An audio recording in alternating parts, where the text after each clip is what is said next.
Hey there, welcome to Main Street Living. I'm Cheryl Nelson. I'm Quincy Carr. And I'm Danielle Alvari. Hey guys, so I've been thinking, here we are really getting toward the end of summer now, believe it or not. We're into August, and I'm starting to think about vacations and trips I had planned. And I know I have been able to travel, which has been great, but I was wondering if you guys had trips maybe that got kind of ruined due to COVID, the pandemic, because I was supposed to go to Canada 3 different times, and that hasn't happened because of the border and everything. But what about you guys? I think You better be careful, Cheryl. I think if you go to Canada 3 times, they make you a citizen. I can be dual citizen. well, but Cheryl, like at the same time, you've had a lot of things canceled, but you've also gone a lot of places in the last couple You've been of living, months. Cheryl. There's always a workaround. There's always something else I can be done. But Quincy, wait, I know you had somewhere you had to be. Actually, I am going somewhere today. Me and my family, after we tape this show, we're actually going to go relax for a couple of days and just kind of unwind. But we were supposed to go this spring for spring break. We were going to, I don't know if my daughter can hear, we was going to surprise her and take her to a place overseas because she loves that Paris. But it didn't work out because COVID hit and all the plans got changed. So saved money in our pocket because she didn't know where she was supposed to go. So we didn't have to play it down. But that was the one thing that happened to me. How about you, Danielle? Yeah, it's a bummer. I saved money as well. I was planning on going to Las Vegas this summer. This summer is usually my slower season where I get a little bit more time off, less work, less sports, and right now no sports. So I saved money as well that I would have spent gambling probably. So. What kind of things do you do for gambling? What do you like to do? Mostly I like to bet on college football and March Madness when that comes around, but not this year. But we'll talk about that more later in the show, though. So. Yeah. At the casinos, though, what do you like to do in Vegas? I don't do casinos. No. Oh, you don't? No. Oh, okay. No, that's all luck. I like to bet on games. I need data. I see. You know how it is, Cheryl. You're a science girl. Well, but okay, this might surprise you then. Can you guys guess what I like to do at casinos? Is it going to be the worst one, roulette? Are you like the worst odds or? Nope. Oh, I got it. Stop the people from smoking. What are you saying about me? I don't know if I like that comment. Okay. So when I'm 80, I'm probably going to be the old lady who's sitting there with the slot machine, pulling the thing and pressing it over and over. Yeah, I get addicted to the slots.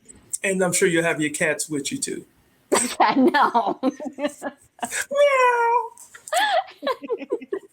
No, the cats, they wouldn't handle all that. They'd be like, "All right, Mom, we're done. This is enough." But Quincy, do you gamble?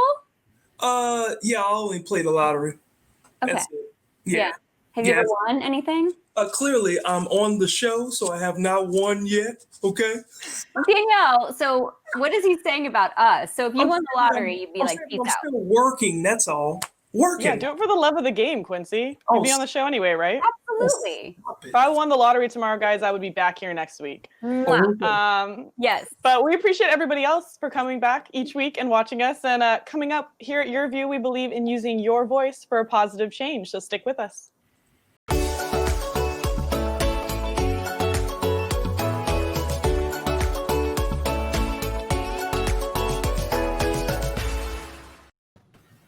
Welcome back to Main Street Living. Now, Quincy and I last week, we got to do a very cool interview with an artist. And this week we have another young artist who makes me feel like I should have accomplished a lot more. Oh, turn twice. Great, Danielle. Yeah, like these days, the youth, I don't know if you ladies have noticed, but they're the ones that's the strong one. They're the ones that are the fearless ones. Like they're pushing for positive change globally and they're leading these peaceful protests. Well, with us today, I'd like to welcome 16-year-old singer, composer, violinist, Isolde Fair. I'll make sure I say it right. I have to hold the finger up. Isolde Fair. Finger this time. Thank you for having me. What's up? Thank you for being on the show. I see that we have patterns that are almost mirroring each other, right? I mean, right here, right there. Yeah. We're right here together. So Look, so I understand that you have a beautiful song called Rise that came on a gray day. I'm assuming that was a cloudy day. How did you come up with the song Rise? I guess the main idea, like you said, came on a great day, but it also, I was in the car looking up at the sky and I was thinking, why do we live in this time? And it was a few years ago, that's the thing. And it was right after Hillary, had her concession speech. And I was just thinking, I'm like, why? I thought it was kind of bad at the time. I didn't know it would get any worse. And I thought there should be a change and I wanted there to be a change. And I just thought, and I was humming at the time too. I was humming that, singing that part. I was like, I've been thinking of a time where everything would be all right, and I was humming that little part on and on, just in the car, looking up at the sky and thinking that. Yeah. Right, because I would imagine something like that, a song like that would be a little difficult to just come up with out of the blue, but just the song Rise, it symbolizes so much. And in fact, the song is about empowerment and resistance. So we actually have a video. Let's check it out. Humanity's pulled apart with hate, anger, and fear. Isolation.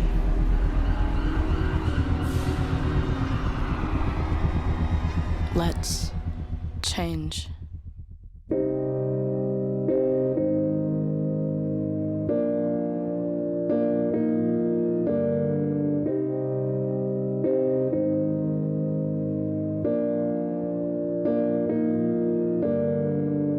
I've been thinking of a time where everything will be alright.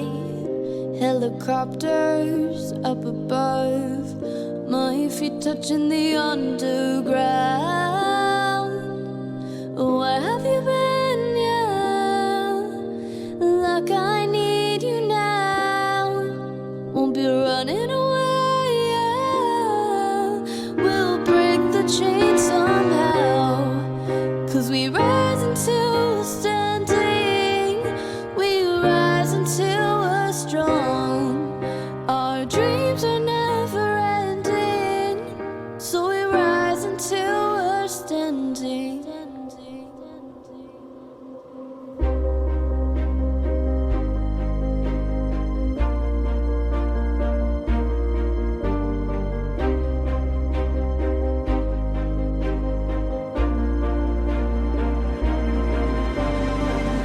See the violence on the street, running rampant, I don't want it to repeat. Calling voices from the crowd, will you hear us? We are so damn proud. Oh, where have you been, yeah? Like I need you now. Won't be running away, yeah. We'll break the chain somehow, 'cause we rise until we're standing. We rise until we're strong. Our dreams are never ending, so we rise until we're standing.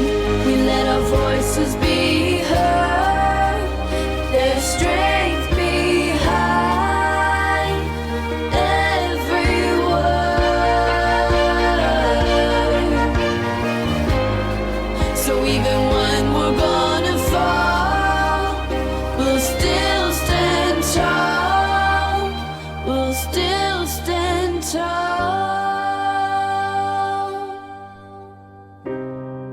'Cause we rise until we're standing.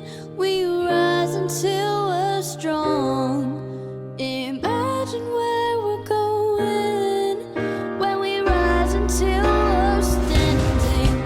'Cause we rise until we're standing. We'll rise until we're strong. Our dreams are never ending, so we rise until we're standing. 'Cause we rise until we're standing. We'll rise until we're strong. Our struggles never ending, so we rise until we're standing. 'Cause we rise until we're standing. We'll rise until we're strong.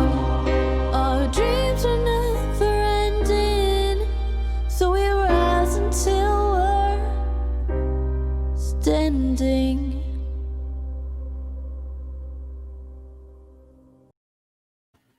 Wow, so that is like one of the most powerful songs that you can hear from anyone. But you're 16 and driven to do that, and I understand your parents were involved in this video. Is that correct? They were. My mom is the co-writer, and my dad is the Yeah. producer. And I don't know what I would do without them, honestly. Like, just having them in my life is such an inspiration. Them just being an inspiration to me, and just living with them, and just learning that just Yeah. Like I have, super interesting. I mean, I have a young daughter, so know. just watching that, like that makes me feel like I really do have an important part of my daughter's life. And just to know that this song was created while you were just driving in your car, and now, real briefly, you are nominated for an award. Is that correct? I am for an HMMA award, Okay. which is Yeah. crazy. Yes. No, like, oh my God, I didn't even think it would get that far, Look, never question what's been placed on your heart and in your journey, okay? And apparently your parents know that already, so never question that. Also, they fair. We certainly do appreciate you being a part of the show today. I'm definitely inspired, and you continue to inspire everyone else. And congratulations and good luck with your nomination and award, okay? Thank you so much for having me, and I hope this inspires you and everything. And I'm happy to be here and so honored. So this is Yes. both. This is fire. Thank you. Of course. Thank you. Well, you definitely take care, and we'll look to see more from you, okay? All right. Now, what a great voice. A great voice for great change is exactly what we need, as well as you'll need to return back with us, because we're talking sports with a COVID survivor. So stick with us. We'll be right back.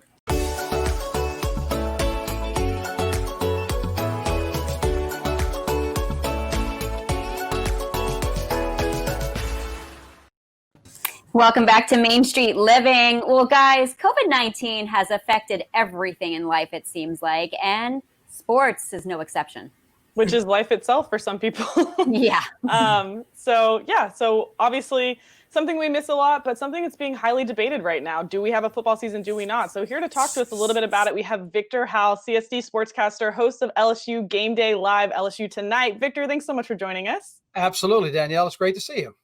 All right, so Victor, I'm a little confused here because Big Ten, Pac-12, they have delayed their seasons or maybe canceled them entirely, but then we have the AAC, the ACC saying they're going to play. So how is there so much discord among the decision here? Danielle, I think that's the question that everybody's wondering, because where I'm located in Louisiana, it's SEC country, and you've had the Big Ten and you've had the Pac-12 pull the trigger. Even just this morning, the Southland Conference, which there are 3 schools here in Louisiana and so many more in Texas, made the announcement that they're also going to postpone, but then they threw a wrench in it. They announced that they're going to postpone their conference play until the spring, yet they're still going to allow their teams to play non-conference games in the fall. So go figure. Maybe you can play three games, but then you're going to play your conference games in the spring.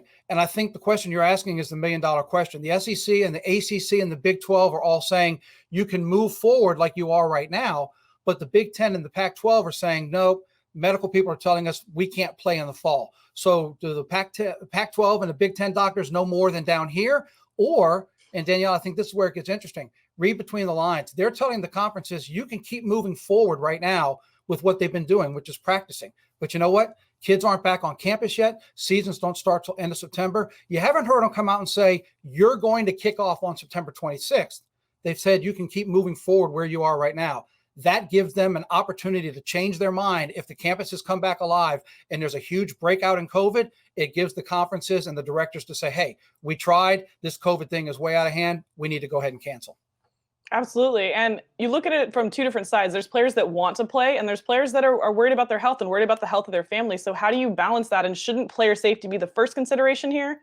Well, you'd like to think that it is, and you have to think that you remember when you get recruited, coaches tell those families, we're going to take care of your kids. So the number one priority would be the health and the safety. And a lot of those players, you even saw Joe Burrow. Of course, he was the quarterback down here, goes on to the national championship, wins the Heisman. He said, hey, if I don't play last year like I did, I might be looking for a job right now. There are players who know they've got a shot at the NFL, but they're here in college for one more year. Now they're going to start balancing, do I play college football in the spring? What's the NFL going to do with the draft? Am I going to lose my opportunity of making money and supporting my family for the rest of their lives?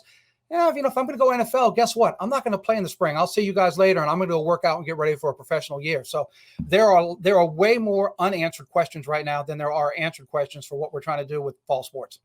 Sure. And I know you brought up that the NFL, they're obviously planning on continuing their season. No fans in the stands. They've started practice. Hard Knocks has started. We have at least that. It's mostly watching people getting swabbed. But I know that you have a lot of personal experience with COVID yourself. So can you tell us a little bit about what happened to you last month? Yeah, unfortunately, July is a month I'd rather forget. I thought I was doing everything well, wearing masks, taking care of the family, not going out, haven't been out doing anything since March. But somehow it got me. And I went from sitting on my sofa watching golf, golf comes back and I'm actually watching some sports and I'm laying on my sofa and 2 hours later, I'm in the emergency room being checked into the ICU. All I can tell you is it is no joke. And I know why so many conferences are being safe and why they are taking those extra precautions. When I got into the emergency room and they checked me in, they asked me my name, they asked me my address, but they didn't ask me what did I think about sports playing or what did I think about the governor or the president or anybody else talking about wearing masks. The next two questions were, do you have a living will? And do you have anybody with power of attorney? So if you can't answer for yourself, we have somebody we can contact. If you don't think this virus is real, just sit on that for a moment and think about that. It's the real deal. It's no joke. And I get both sides of it. Coaches want to play, they want to coach, players want to play. But Danielle, there's another safety side first. that's very, very real. It's all about safety. And I think you couldn't have said it better. I mean, you definitely made a point to say, look, they're going to ask you about your will. So right. we appreciate you coming on and giving us your thoughts and your personal experiences. So thank you so much, Victor. We really appreciate it. My pleasure. Great to talk. Hey, thanks. Goosebumps. Absolutely. Hearing that. Absolutely. Thank you very much, Danielle and Victor. And when we return, we continue the trend of good health and security, especially when it comes to taking care of our seniors. We'll be right back.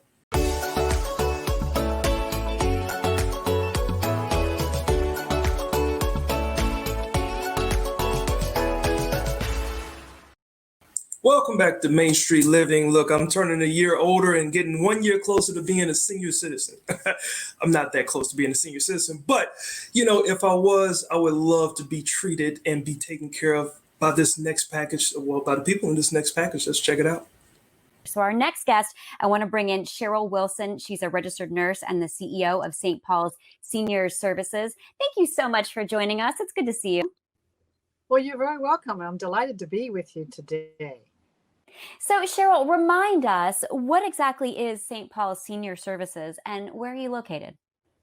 Well, we have a presence all over the county. We have our major campuses on Bankers Hill, right by Balboa Park, but we are very prominent in the South Bay. And we've just opened our newest area in Encinitas to serve the North County. We also are in the East County in El Cajon. So we basically serve the entire county.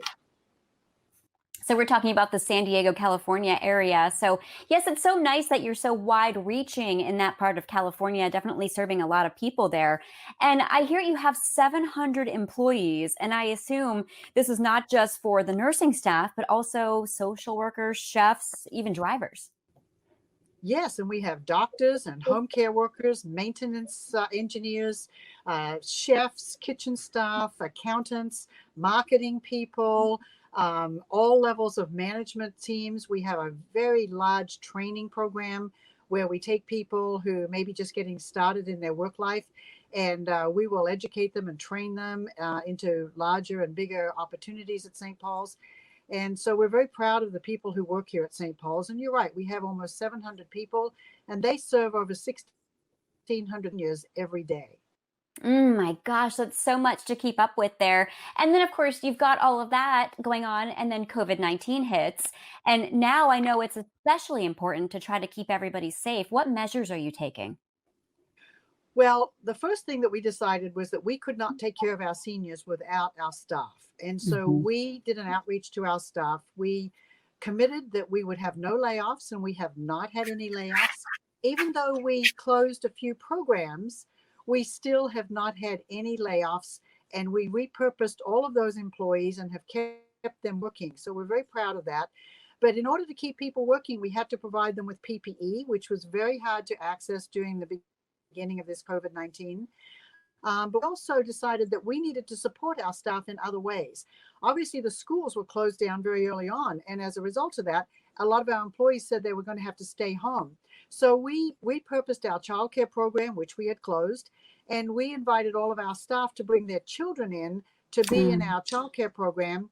And so we were able to do that. We continue to do that to this very day. And now that the grade schools and high schools are still not opening, we have now set up a learning lab where employees can bring their school-age children with their laptops or iPads, and they can actually be supervised doing their online work while their parents come to work at St. Paul's and serve our seniors, which is obviously our goal. We also have provided showers for our employees who want to go home. We give them lunch every day, accommodation, people who are working in to go and stay at hotels for which we pay, just so that they can be feeling secure and not taking COVID-19 home to their families. Although I do have to say that we've had no incidents of that at all. So we're very proud of that. Yes, you guys are very lucky. You're doing so well there. And it sounds like an amazing place to work and to go to. I mean, you're taking care of your employees, the weight lifted off the shoulders about the childcare. Where can people learn more information about you? Well, St. Paul's is on the website, obviously, stpaulseniors.org. You can certainly contact me at CEO@stpaulseniors.org, or you can call our main line 619-239-6900, St. Paul's Seniors. All right, Cheryl, thank you so much for joining us today on Main Street Living. We appreciate it. Wish you all the best. Well, there you have it. St. Paul's Senior Services, taking care of business, taking care of our seniors. Coming up next, the Make-A-Wish Foundation, doing what they do best, making dreams come true. Stick with us. You don't want to miss it.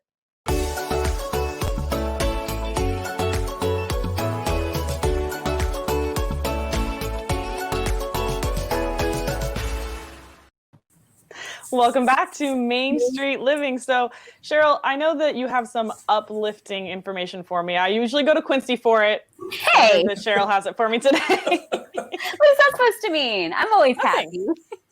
What do you got for me, Cheryl? All right. Well, I do. I've got some inspiring stories to share with you today. And our next guest is Shane Power. He's a board member from Make-A-Wish Arizona and also the president of Water Tree Health. And he's all about helping children with life-threatening disease and making their wishes come true. So thank you so much for joining us today, Shane. It is absolutely my pleasure. Excited to be here. How did you get involved with Make-A-Wish Arizona? I mean, this organization does so many wonderful things for children. So I had a good friend, Chris Bird. His twins got presented a wish, and his son Kyle got to be a Diamondbacks player for a day. And I just saw how that completely transformed the Bird family, gave Kyle that excitement and that joy. And from that point, it had really touched my heart. And I said, this is something I got to be a part of, and our company has to be a part of. Oh, it's so nice to hear that. And, you know, we see so many videos of the inspiring stories, and these children, they have wishes and dreams. And I always say, carpe diem, you know, you got to seize the day, make the best of it. And I want to take a pause here to show you Piper's story, because I think this is pretty spectacular.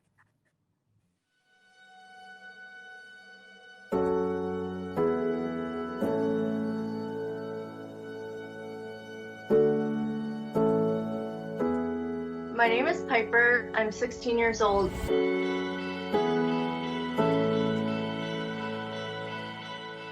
I had a type of tumor called an acoustic neuroma on my right side. My tumor caused a bunch of seemingly unrelated problems, like balance issues and hearing loss. Being chosen as a wish kid, it was really surprising. I was chosen at a really rough patch after my second brain surgery, and I was just like feeling terrible. I wasn't really looking forward to anything, so it was really exciting to be chosen for something that's so special.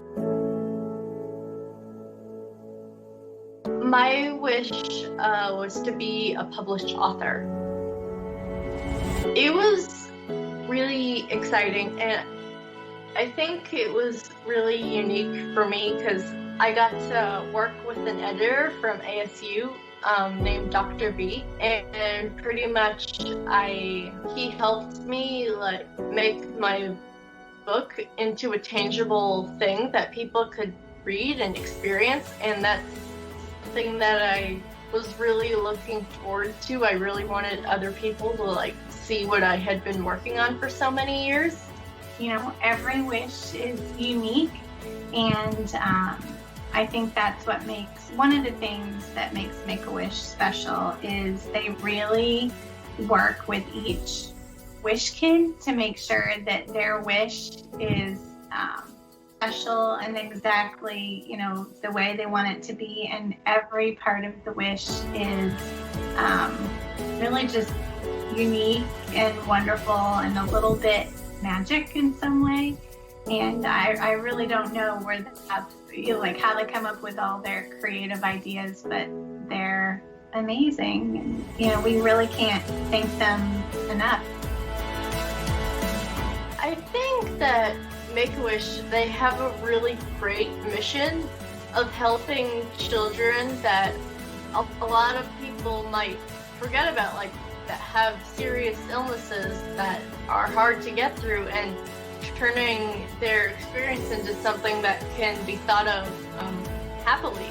And I think it's really amazing how they're able to do that, and how so many people get involved in it, and how many people go through that amazing and unique of an experience with you. It's life-changing.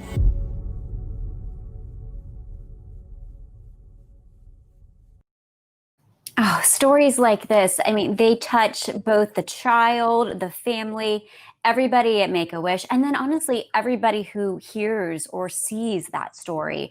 And did you get to know Piper personally by any chance? I didn't get a chance to know Piper, but I've gotten a chance to know a lot of Wish kids across the country, and every single time it's like the Super Bowl.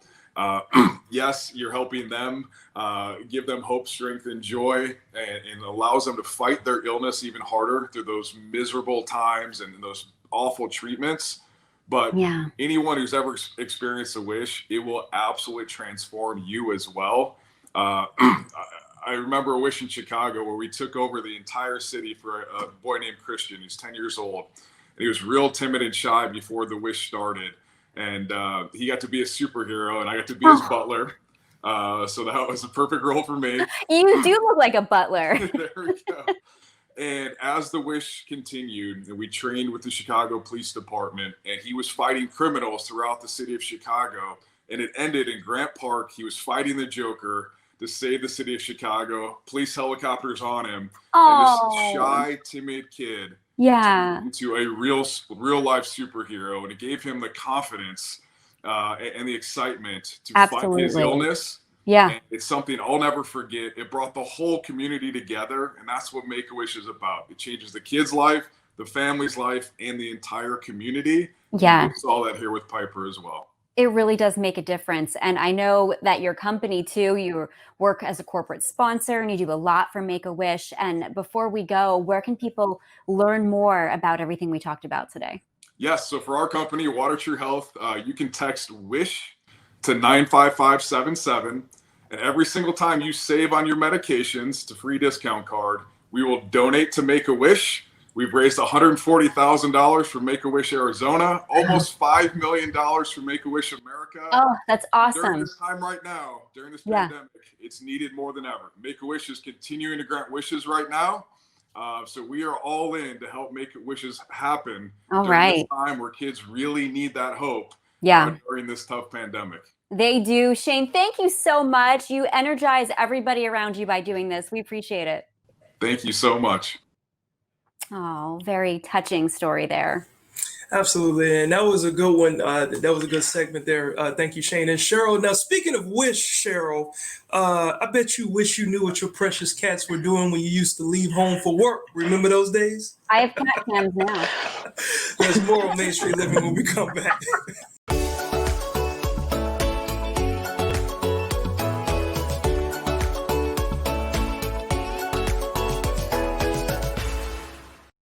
Welcome back to Main Street Living. Well, our pets have gotten used to us home while working virtually, but what's going to happen when we all go back to the office and leave home?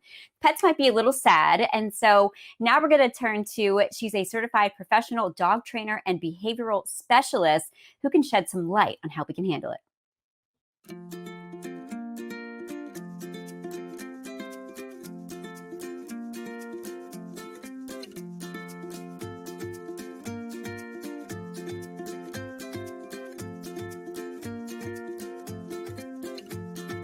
There were a lot of good things that were happening where maybe dogs just enjoyed spending more time with their families. They might have gone on more walks. They might have gotten more playtime in the yard.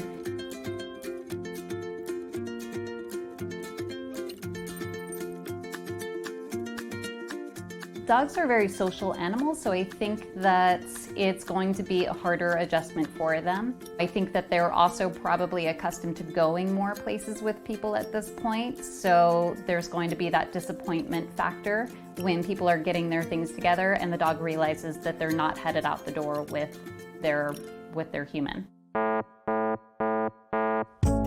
Signs of stress can be more obvious, so we can see excessive barking, destructive behavior, dogs that are urinating or defecating in the home, even if they were previously potty trained. One thing that I think is a great idea is to start feeding your dog out of a food toy. So it could be something like a Kong.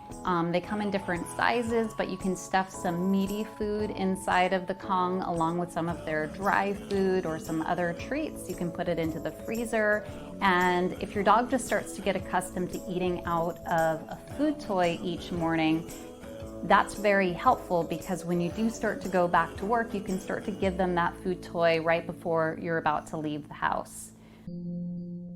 I like to use some sound therapy. So YouTube has a lot of really great sounds like the sound of waves crashing on the beach or rain falling.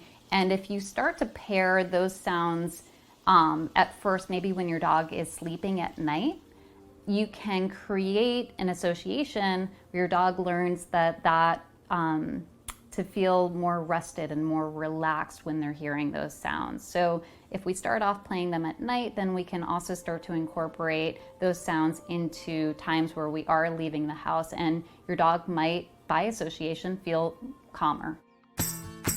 So nature therapy is something else that we can consider here. I think that taking your dog out routinely to a nice, quiet nature trail is a really good idea. Research has shown that it can have a real calming effect on dogs, and it can help them better cope with stressful situations like when we do have to leave them alone for long stretches during the day. How has training been going this past week? Online dog training is a really great option. I think that it allows people to do training in the comfort of their own home, where the dog is usually the most focused. People seem to also process the information a little bit more effectively because there's not a lot of other distractions around them. And it can also just create some calm, positive associations with your living space, which is really important when it comes to separation anxiety. So focus on calming exercises The food toys are great because chewing, licking, gnawing can be a natural stress reliever for dogs. If you don't have a food toy, you can even do something as simple as taking some of your dog's favorite treats and then just scattering them into the crevices of a blanket that's kind of pushed together. And so something like this is going to encourage the dog to scent and search for the food, and that's just one more set of behaviors that can be naturally stress relieving to a dog.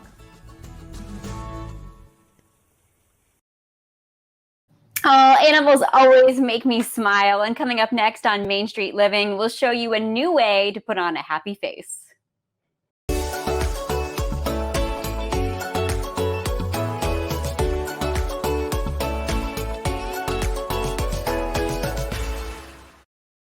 Welcome back to Main Street Living. You know, there's a special calling that we all have hidden inside, and this next package paints a perfect picture as to how COVID could actually help you discover your talent. So take a look at this.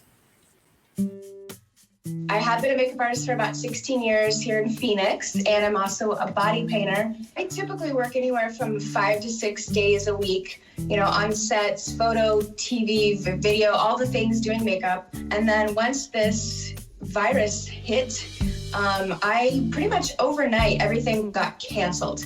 Events, I mean, just like that. All the work was gone. Everyone's world went upside down at that point, and mine was no exception. I was very depressed. I mean, literally to the point of tears. Once I decided I'm not gonna just sit on my couch and be depressed over all of this, I'm like, I'm gonna do art on myself then. I don't know what else to do. I literally made a list of all the things that make me happy in life. It was things like butterflies, rainbows, wine, things like that. Each day I would pull from that list and just start painting. Did a little, you know, some behind the scenes video just so kind of people could see it happen. And then I took photos and, you know, threw it up on social media and people loved it. If I see something that just like clicks with me, like I did one of Top Gun, because the Top Gun movie was coming out and everyone loves it. I don't know, I love that movie. And then I did one with a bubblegum machine. Like I was watching TV with my husband and I'm like, oh, doing a bubblegum machine would be so fun. I have been in the middle of the painting and I had ordered Amazon Prime and doorbell rings and you gotta open it. And I'm just like, hi, I try to keep my head down. I'm like, sorry, right in the middle of something. You can just put that down, you're good. Thank you so much, goodbye. The most popular painting I've done so far seems to be Barbie. I'm really surprised by that, I guess, because first of all, it was really easy. Like she only took me about 2 hours. It was really straightforward. I just needed to make my hair, you know, cute little pony, make sure there's no flyaways, and it looked perfect. It wasn't really complex, so to me, it was not that impressive. The ones that take big planning on my end and that are really three-dimensional and that are a lot more difficult to pull off and to get the perfect camera angle with my hand lined up, those are, to me, more impressive to me. But everyone seemed to love the Barbie. It was probably, too, it was just really nostalgic for people, and that was fun. I made a very, very conscious decision to choose happy. For me, it's art. So, but I really cannot encourage enough everybody to find their own happy, whatever that is, whatever that looks like. That's what you're here to do. Find your purpose. And if it's something that brings you joy and you find fun to do and that you would like literally do for free, that's probably what you're supposed to be doing.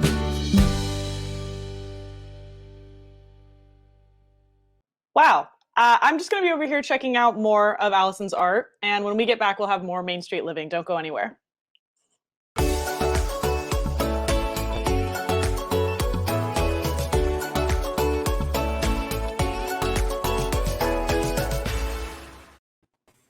Welcome back to Main Street Living. Again, ladies, we've come to an end of another great show. Yes, always a good time. Almost the beginning of a new school year coming up. I know. Yeah, and who knows what kids are going to be doing? Some are staying home, some are going back. I mean, Quincy, what about your daughter? She's not going back. She's going to stay here, and I'm going basically to learn how to do school again.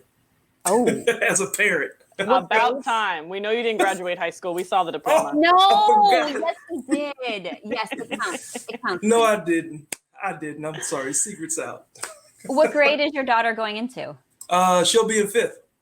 Okay. So, yeah, which means I won't understand calculus at all. They're teaching calculus way too early. So No, they don't do calculus in 5th grade. They do it now. No, you're going to be just fine. I was always excited for back to school, and I'm always excited to do the show with you guys every week. And I know I say it every week, but thank you to all our viewers who tune in and watch. We love doing this show for you, so we really appreciate you guys. Yeah, we do. It's always so much fun. And again, make sure you tune in every Monday, 9 p.m. local time for new episodes. And until then, we're going to take a stroll down Main Street.